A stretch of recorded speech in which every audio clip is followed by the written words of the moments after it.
She was my first love. 15 years later, she smiled and said, "You still chew your pen cap, Danny." The room was full of laughter, music, and people I hadn't seen in years, but the moment I saw her standing across the gymnasium, everything else disappeared. 15 years vanished in a heartbeat. I was holding a blue pen between my fingers, something I had done whenever I was nervous since I was 17. She looked at me for a few seconds, tilted her head, and smiled with the kind of familiarity that hurt more than any goodbye. Then she walked toward me and said, "You still chew your pen cap, Danny." I didn't know whether to laugh, cry, or run. Because Emma wasn't supposed to be there. And she definitely wasn't supposed to remember that. If you believe in kindness, second chances, and the possibility that some people are meant to find their way back into our lives, please like, comment, share, and subscribe. Your support helps these stories reach more people who need a little hope. The event was supposed to be nothing more than an ordinary school reunion. 15 years had passed since graduation, and someone had decided the old gymnasium would be the perfect place to bring everyone together. The wooden floor still had the same scratches. The stage curtains were still the same dark red. Even the old trophy cabinet stood in the corner, filled with memories that belonged to people we had once been. I almost didn't come. My life hadn't turned out exactly as I had imagined when I was 17. Back then, I believed I would become a successful architect, travel the world, and somehow keep everyone I loved close. Instead, life gave me responsibilities. My father became ill during my final year of college, and I came home to help my mother care for him. After he passed away, I abandoned my plans for a while and took whatever work I could find. Eventually, I became a teacher at a local school. It wasn't the life I had dreamed about.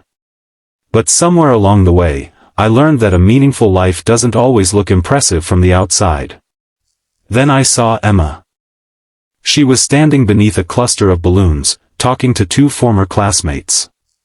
Her hair was longer than I remembered, and there were subtle changes in her face that told me 15 years had passed for her too.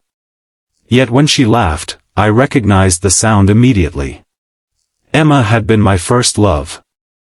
Not the kind of love people write about because everything went perfectly. Ours had been awkward, young, and honest. We studied together, shared lunches, walked home after school, and spent countless evenings talking about the future. She wanted to become a teacher. I wanted to design buildings. We promised each other that someday we would travel somewhere neither of us had ever seen. We thought promises were enough. Then her family moved away. I remember the train station more clearly than I remember most things from that year. Emma stood in front of me with tears in her eyes, waiting for me to say something that would make her stay. I had written a letter telling her how much I loved her, but I was too frightened to give it to her. I thought she deserved someone who could offer her certainty. My family was struggling. I had no money.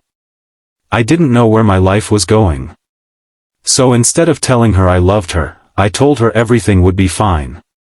Then the train left. And I watched my first love disappear behind a glass window.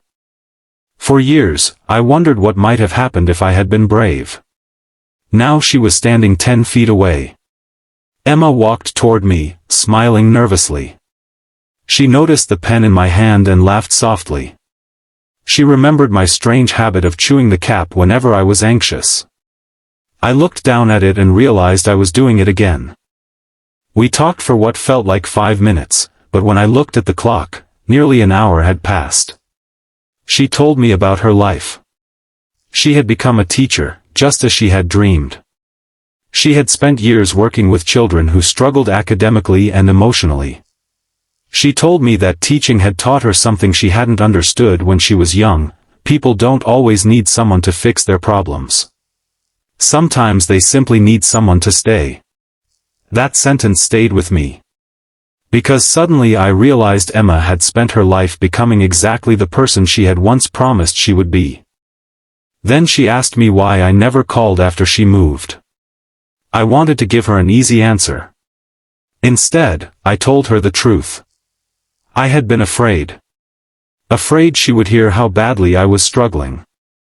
Afraid she would realize I wasn't the confident boy she remembered. Afraid distance would make her stop loving me. So I waited for her to call.